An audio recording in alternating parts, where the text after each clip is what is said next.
أعوذ بالله من الشيطان الرجيم. بسم الله الرحمن الرحيم.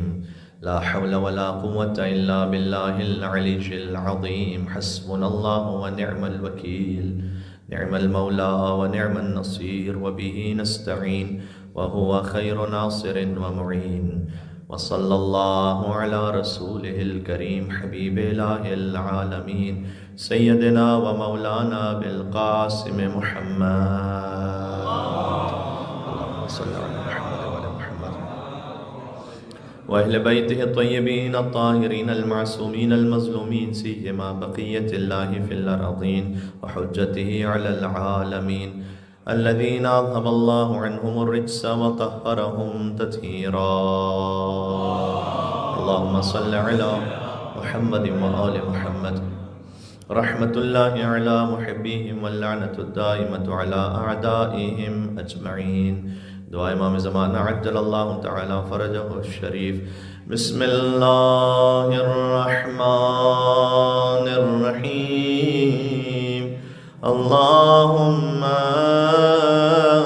کل ولیک الحجۃ ابن الحسن صلواتک علیہ وعلى آبائه في هذه الساعة وفي كل ساعة وليا وحافظا وقائدا وناصرا ودليلا وعينا حتى تسكنه أرضك طوعا وتمتعه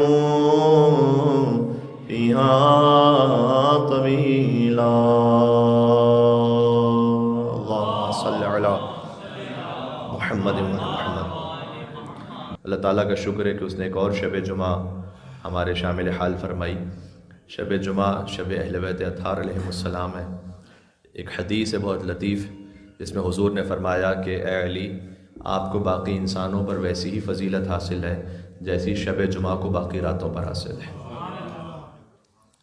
یہ حضور کا ایک طریقہ کار تھا کہ مولا علی علیہ السلام کی فضیلت کو ان چیزوں سے شباہت دے کر بھی بیان کرتے تھے جن کی فضیلتیں پہلے ہی سے مسلمانوں کے ذہنوں میں اسٹیبلش تھیں.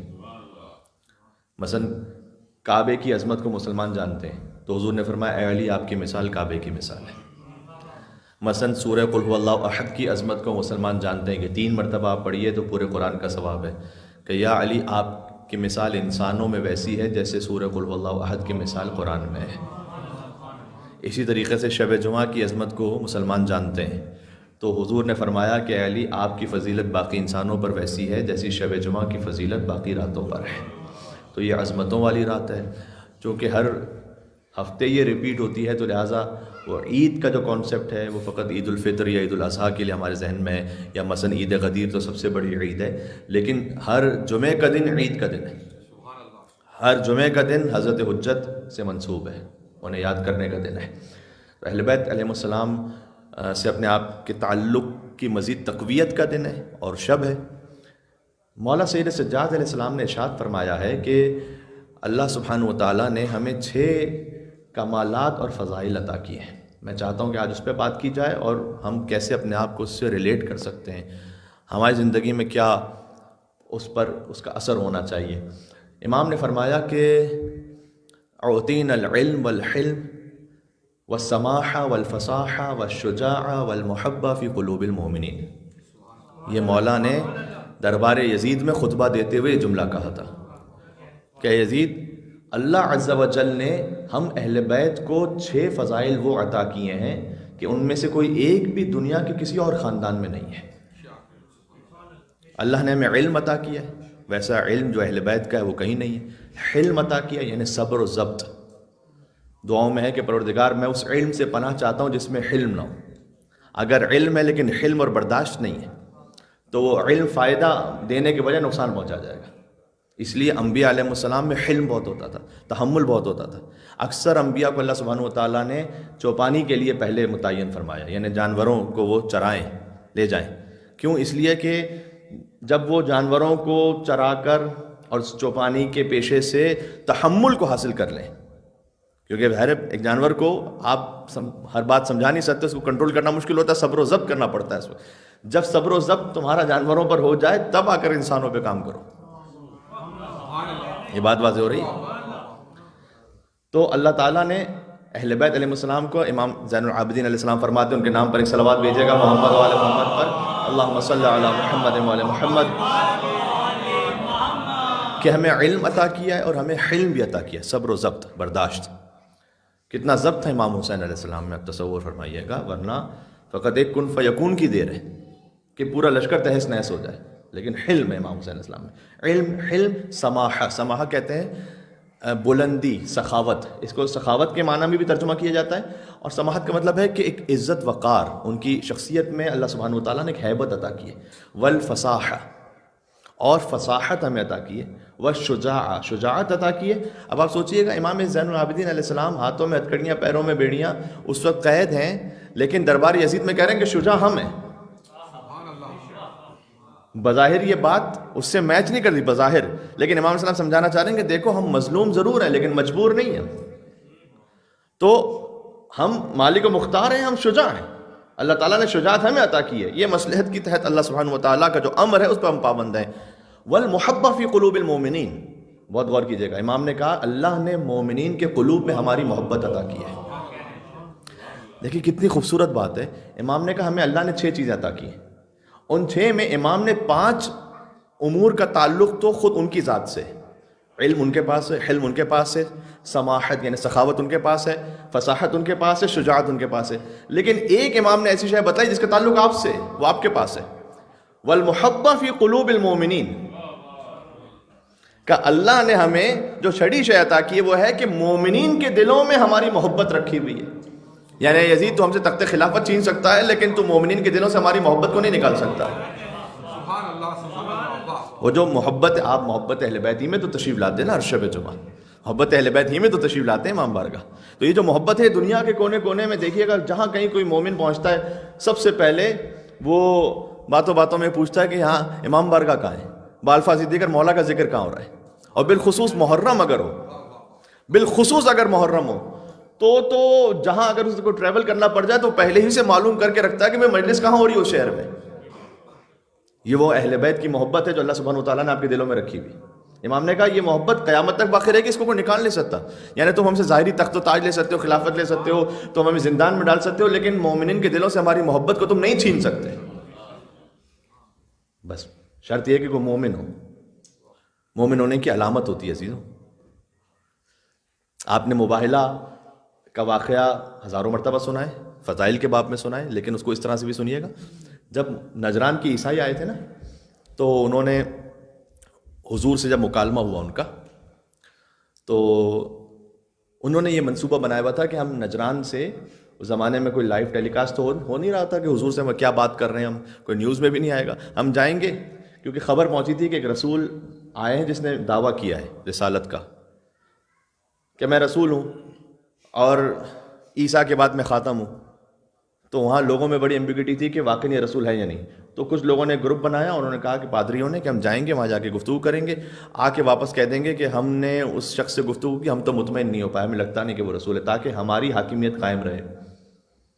تو انہوں نے اس طرح کا منصوبہ بنایا تھا، وہ آتے تھے، آ کر لج بازی کرتے تھے، بحث کرتے تھے، اور آخری دن جب اٹھ کے جانے لگے کہ ہمیں تو کچھ نہیں سمجھ میں آ رہا، تو قرآن نے انہیں روک لیا اور کہا فمن حاجک فیہ من بعد ما جاءک من العلم فقل تعالوا ندعو ابناءنا وابناءکم ونساءنا ونساءکم وانفسنا وانفسکم ثم نبتہل فنجعل لعنۃ اللہ علی الکاذبین۔ ایسے کہاں جا رہے ہو؟ اے رسول ان سے کہہ دیجئے کہ اگر علم آ جانے کے بعد بھی کوئی کٹ حجتی کرتا رہے تو ان سے کہو کہ جاؤ تم اپنے بیٹوں کو لاؤ، اپنے بیٹوں کو لاتے ہیں، تم اپنی عورتوں کو لاؤ، اپنی عورتوں کو لاتے ہیں، تم اپنے نفسوں کو لاؤ، اپنے نفسوں کو لاتے ہیں، پھر جھوٹوں پر مل کر اللہ کی لعنت کو طلب کرتے ہیں۔ موبائلہ مجھے اس وقت نہیں سنا نا، وہ انشاءاللہ جشن عید موبائلہ میں اگر توفیق رہی اور حیات رہی تو میں تو یس کر رہا ہوں کہ اس وقت جب انہوں نے آئے نا حضور سے گفتگو کرنے کے لیے، تو حضور نے کہا تم کون ہو؟ تو انہوں نے کہا کہ ہم حضرت عیسیٰ علیہ السلام کے ماننے والے ہیں۔ تو حضور نے اس وقت کہا کہ اگر تم واقعی عیسیٰ کے ماننے والے ہو تو تم میں کوئی علامت تو نظر نہیں آتی عیسیٰ کی. اس واقعے کو پڑھ کے میں یہ سوچتا رہا کہ ہم قیامت میں پہنچے اور ہم کہیں مولا علی علیہ السلام سے کہ ہم آپ کے ماننے والے اور محب ہیں، اور انہوں نے پلٹ کر سامنے سے کہا کہ تم ماننے کا دعویٰ تو کر رہے ہو لیکن کوئی علامت تو نظر نہیں آتی. کیونکہ رسول اللہ نے ان کے دعوے کو قبول نہیں کر لیا ایسے ہی کہ انہوں نے کہہ دیا کہ ہم عیسیٰ علیہ السلام کے ماننے والے ہیں تو قبول ہو گیا دعویٰ. حضور نے کہا تم میں کوئی علامت ہے، کوئی سائن ہے؟ عیسیٰ علیہ السلام تو زاہدانہ زندگی گزارتے، تم نے تو سونے اور چاندی کا زرق برق لباس پہنا ہوا ہے، یہ کون سی علامت ہے؟ بات واضح ہو رہی؟ تمام صاحبان ایمان کے احترام رکھتے ہوئے بہرحال ایک علامت وہ بھی ہے کہ جو چہرے پر ہے امیر المومنین علی ابن ابی طالب علیہ السلام اور تمام ائمہ علیہ السلام کے چہرے پر ایک علامت تھی. اے نوجوان دوست، وہ دین نہیں جس دین میں عمل پہ کامل یقین نہیں. اکبر کے ریش تھی تجھے داڑھی ہے ناگوار، لیلا کے چاند سے تو زیادہ حسین نہیں. اللہم صلی علی محمد و علی محمد. تو بہرحال علامت ہے. ایمان کی کوئی علامت ہے؟ کچھ ہیں ظاہری علامتیں، وہ بھی اہم ہے. کچھ ہیں جو فاؤنڈیشن سٹون کی حیثیت رکھتی ہیں. حضور ایک مقام سے گزر رہے تھے، چند لوگ بیٹھے ہوئے تھے. حضور نے کہا من انتم، تم کون ہو؟ انہوں نے کہا نحن مومنون، ہم ایمان رکھنے والے ہیں. بہت بڑا دعویٰ تھا رسول اللہ کے سامنے. حضور نے کہا تم نے بہت بڑا دعویٰ کیا، ما حقیقت و ایمانکم، تمہارے ایمان کی کوئی حقیقت ہے، کوئی علامت ہے تمہارے پاس؟ انہوں نے کہا کہ ہمارے پاس 3 علامتیں کہ ہم مومن ہیں. پہلی علامت، غور کیجیے گا، ہم خدا کی رضا پر راضی رہتے ہیں. دوسرا، اپنے امور کو خدا کی ذات پر تفویض کر دیتے ہیں، یعنی پوری کوشش کر لینے کے بعد نتیجہ اس کے اوپر ہے جیسا وہ چاہے. سبحان اللہ. اور تیسرا، اس کے امر کے سامنے پھر جو وہ فیصلہ کر دے اس پر تسلیم ہو جاتے ہیں. سبحان اللہ. یاد رہیں گی، خدا کی رضا پر راضی رہتے ہیں. دوسرا، اپنے امور کو اس کے سپرد کر دیتے ہیں، جو وہ فیصلہ کر دے، جو اس کی قضا ہو، اس پر تسلیم ہو جاتے ہیں. جانتے حضور نے کیا جواب دیا انہیں؟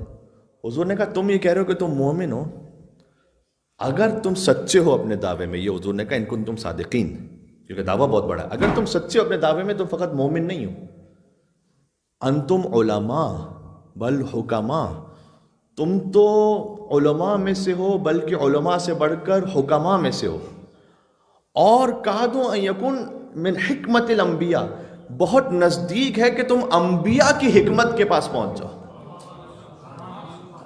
اتنی بڑی بات ہے. اگر تم میں واقعی علامت ہے اور تم واقعی سچے ہو اپنی بات میں، تو تم تو انبیاء کے قریب ہو. یہ اتنی بڑی صفت ہے، اپنے امور کو خدا کے سپرد کرنا، اس کی قضا پر تسلیم ہو جانا.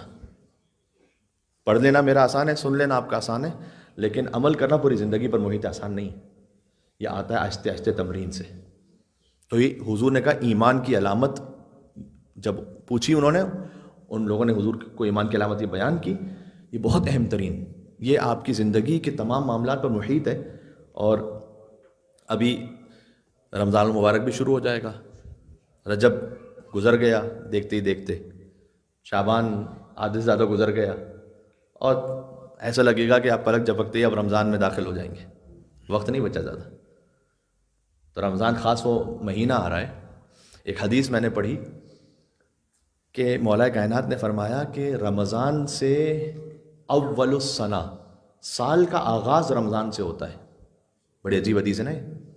سال کا آغاز تو محرم سے ہوتا ہے، جورجن کیلنڈر کا آغاز جنوری سے ہوتا ہے. ایک ہوتا ہے شمسی سال جو ایران میں کیلنڈر ہے. تو مولا علی یہ کیوں کہہ رہے ہیں کہ سال کا آغاز رمضان سے ہوتا ہے؟ اول سنہ، ابتدائی سال، جو پہلا آغاز ہے وہ رمضان سے. یہاں علماء نے لکھا ہے ہر طرح کا الگ الگ سال ہے. قمری سال ہے، ایک شمسی سال ہے، جورجن کیلنڈر کا اپنا سال ہے پورا ایئر. رمضان سے جس سال کا آغاز ہوتا ہے وہ سال تربیتی ہے. تربیت کے پہلے اس پورے کیلنڈر میں تربیت کے پہلے مہینے کا نام رمضان ہے. یہاں سے تربیت پھر سے اپنے آپ کو چارج کر لو. ہاں، تو جب حضور رمضان کے چاند کو دیکھتے تھے تو ایک دعا کرتے تھے. رمضان میں حضور چاند کو دیکھ کر 7 دعائیں مانگتے تھے، 7 چیزوں کو، ایک جملے میں 7 چیزیں آپ کے ذہن میں رہیں گی انشاءاللہ. کہتے تھے اللہم اہلہ علینا بالامن والایمان والسلامہ والاسلام والعافیت المجللہ والرزق الواسع ودفع الاسقام. پروردگار، یہ جو ہم نیا چاند دیکھ رہے ہیں، اس نئے چاند کے عوض ہمیں امن، ایمان، سلامتی، اسلام، عافیت، رزق واسع اور امراض سے دوری عطا فرما. ان میں سے ہر ایک پر الگ الگ گفتگو ہو سکتی ہے. یہاں پر بھی حضور نے امن کی دعا مانگی، امن و امان، اور اس کے بعد دعا مانگی ہے ایمان کی. امن کا مطلب ہے کہ آپ کی جان سلامت رہے. سب سے پہلے تو یہ کہ آپ ظاہر ہے آپ کا وجود باقی رہے. پاکستان میں ایسے بھی حالات رہے اور بھی دنیا میں بعض مقامات پر جب رمضان بھی آیا تب بھی امن نصیب نہیں ہو سکا. 2010 کا آپ کو رمضان اگر یاد ہو تو لاہور میں 21 رمضان کے جلوس میں بم بلاسٹ ہوا جس میں سینکڑوں مومنین کی شہادتیں ہوئیں. اسی سال یوم القدس پر کوئٹہ میں بلاسٹ ہوا، اس میں 70 سے اوپر مومنین کی شہادتیں ہوئیں. جناب امجد صابری صاحب کی شہادت رمضان کے مہینے میں ہوئی. تو حضور نے دعا مانگی تھی کہ پروردگار، اس رمضان کے نئے چاند کو دیکھ کر میں تجھ سے پہلی دعا کرتا ہوں کہ تو رمضان میں ہمیں امن و امان نصیب فرما، والایمان، اور ایمان عطا کر. یعنی جو ایمان ہے وہ ایمان محکم رہے ہمارا. بات واضح ہو رہی؟ اچھا، جس کے پاس ایمان ہے اس کے پاس 3 صفتیں ہیں. حدیثیں ہی سنا رہا ہوں ایک کے بعد ایک میں آپ کی خدمت میں. حضور نے کہا کہ جسے اللہ ایمان عطا کرتا ہے اسے 3 نعمتوں سے سرفراز کرتا ہے: العز فی الدنیا والآخرہ، والفلج فی الدنیا والآخرہ، والمہابہ فی صدور الظالمین. پہلا، اسے دنیا اور آخرت میں اللہ عزت عطا کرتا ہے جس کے پاس ایمان ہے. سبحان اللہ، جب ایمان رکھنے والے کو اللہ عزت عطا کرتا ہے تو جو امیر المومنین ہے جس کے صدقے میں ایمان ہے. اللہ اکبر. مل کے صلوات بیت نام امیر المومنین حیدر کرار علی ابن ابی طالب علیہ السلام. اللہم صلی علی محمد و محمد. ان کی تربیت کے لیے ایک نعرہ ہی لگاتے ہیں آپ وہیں سے بیٹھے بیٹھے.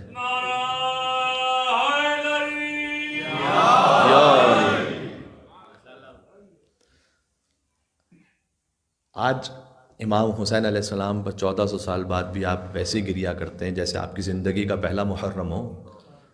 وہ کیا وجہ ہے اس کی وجہ ہے کہ اللہ سبحانہ و تعالیٰ نے امام حسین کے نام میں عزت عطا کی ہے.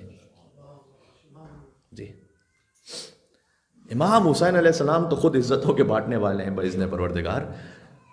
آپ تصور کیجئے گا، حضرت حر، حضرت حبیب ابن مظاہر، حضرت جون غلام حبشی، حضرت سید ابن عبداللہ، عابد بن شبیب شاکری، یہ اصحاب باوفا امام حسین علیہ السلام. امام حسین کا کوئی عشرہ مکمل نہیں ہوتا جب تک کہ ان اصحاب باوفا کا ذکر نہ آ جائے اس عشرے میں. جو امام حسین علیہ السلام سے متصل ہو گیا اللہ تعالیٰ نے اسے بھی عزت عطا کی ہے. یہ تو پھر اللہ سبحانہ وتعالیٰ نے انسان خلق کیا تھا، وہ حسین کا ذوالجناح. امام حسین کا کوئی عشرہ اس وقت تک پورا نہیں ہوتا جب کہیں نہ کہیں ذوالجناح امام حسین کا ذکر نہ آ جائے. وہ بظاہر وہ جانور کے جو امام حسین علیہ السلام سے متصل ہو گیا. بات واضح ہو رہی ہے؟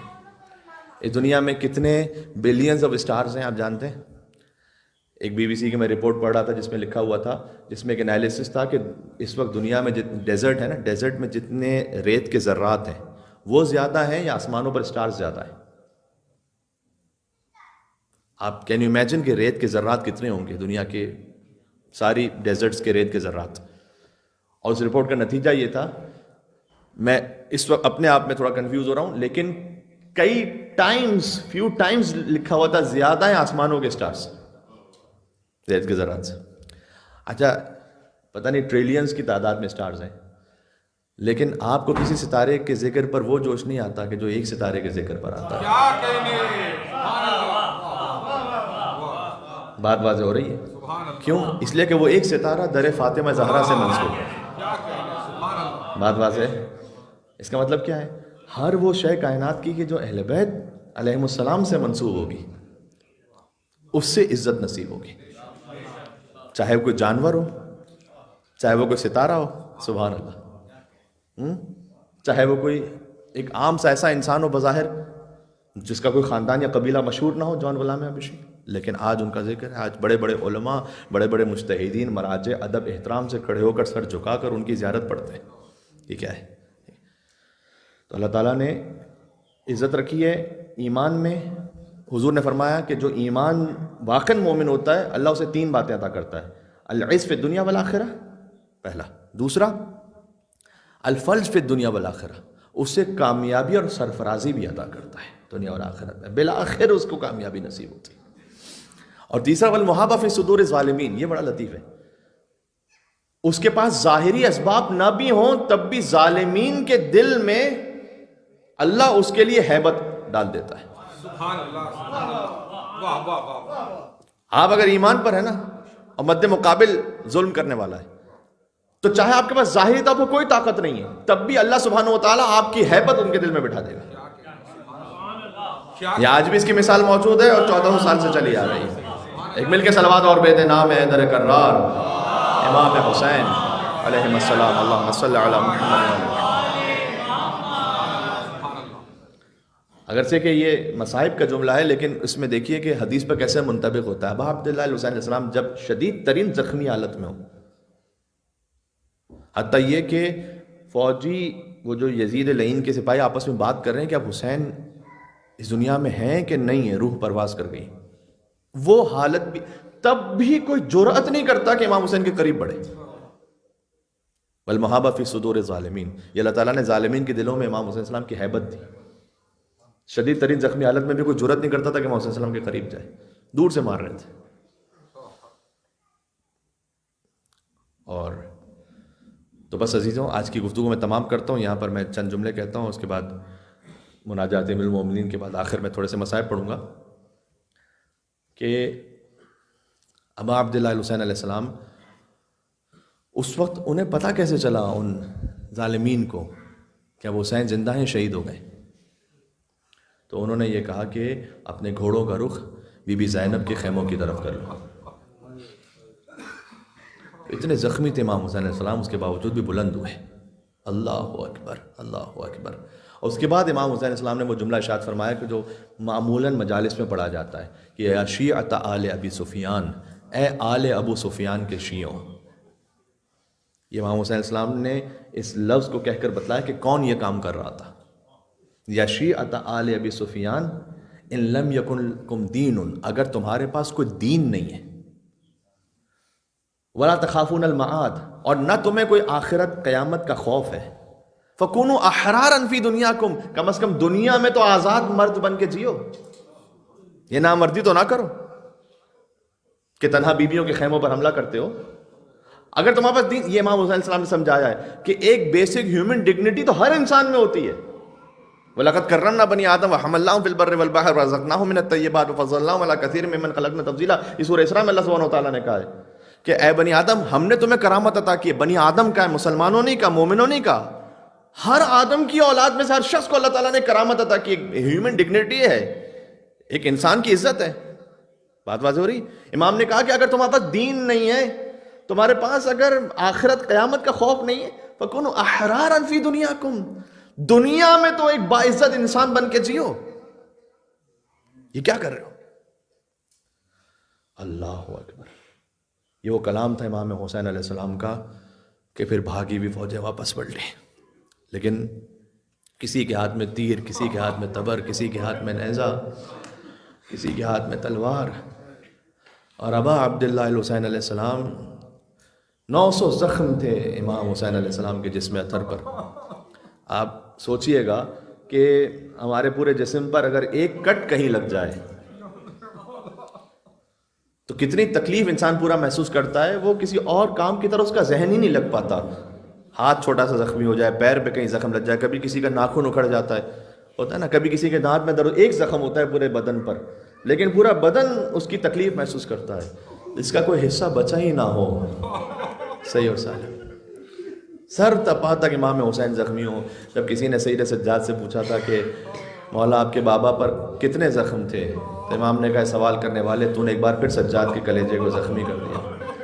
اور بلا تشبیہ امام علیہ السلام نے انگشت مبارک یوں اتاری اور فرمایا کہ جو عقیق کا پتھر دیکھ رہا ہے اس کے برابر بھی کوئی حصہ میرے بابا کے جسم پر صحیح اور سالم نہیں بچا تھا.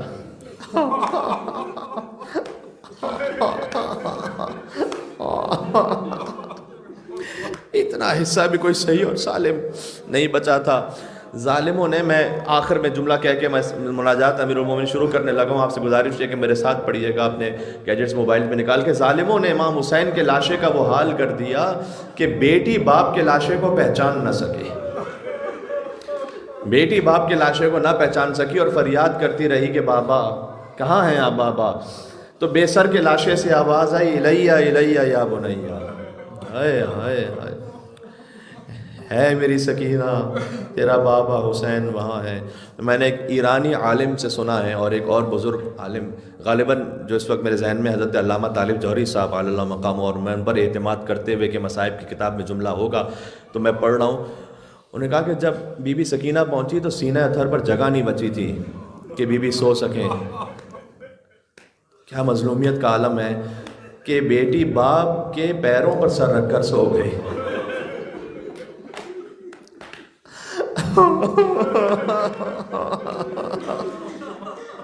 بیٹی باپ کے پیروں پر سر، لیکن پھر شیور آیا اور اتنے تماچے مارے. بچی نے کہا میں صرف اس لیے بیٹھی ہوں کہ اگر کوئی کاروان گزر رہا ہو یہاں سے تو میں اس سے کہوں کہ میں حسین کی بیٹی ہوں، میرے بابا کا لاشا بے گور و کفن ہے، کوئی میرے بابا کے لاشے کو دفنا دے. صلی اللہ علیہ یا ابا عبداللہ، السلام علیک یا ابن رسول اللہ، السلام علیک یا ابن امیر المؤمنین، السلام علیک یا ابن فاطمہ الزہراء، اے فاطمہ کے فرزند سیدۃ النساء العالمین. آپ پر درود و سلام ہو. آپ سے گزارش ہے کہ قبلہ رخ ہو جائیں اور مولا علی علیہ السلام کی تعلیم کردہ ان مناجات کو پڑھیں شب جمعہ. سبحان اللہ. بسم اللہ الرحمن الرحیم. اللہم انی اسألک الامان یوم لا ينفع مال ولا بنون الا من اتى اللہ بقلب سلیم. ترجمے پر توجہ کیجئے گا.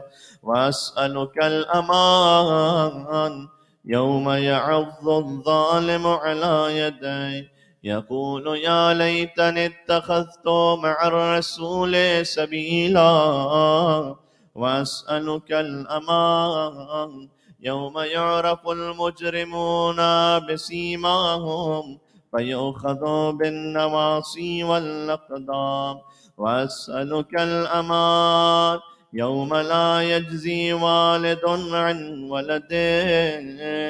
پروردگار اس دن سے پناہ چاہتا ہوں جس دن نہ باپ اپنے بیٹے کے کام آ سکے گا، نہ اولاد اپنے ماں باپ کے کام آئے گی. ولا مولود هو جاز عن والده شیئا ان وعد اللہ حق.